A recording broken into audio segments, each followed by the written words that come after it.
नई झुलनी के छैया बलम,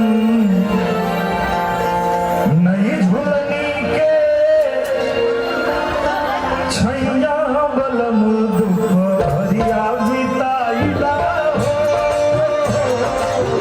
नई झुलनी के छैया बलम दुपहरिया बिताइला हो।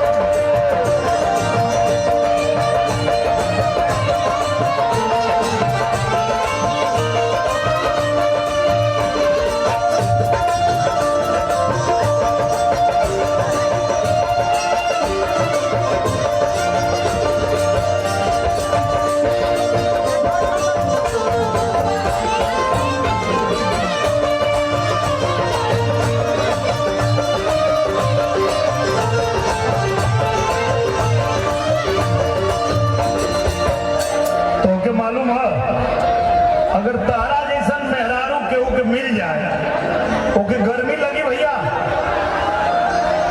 का हो। अगर ऐसा मेहरारू ऐसा दुल्ही मिल जाए तो गर्मी लगी भैया ना लगी हो। हम तो ये कहिले कि यही झुलनी के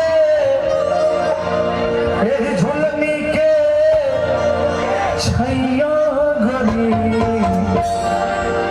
एही झुलनी के छैया गरी हम जिंदगिया बिताई दे।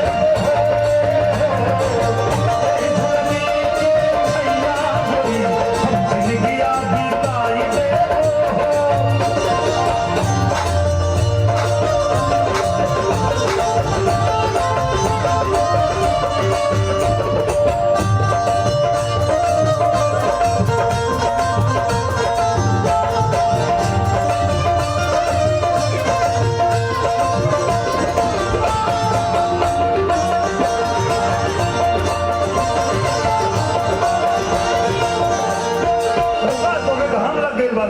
धूप लग गई बा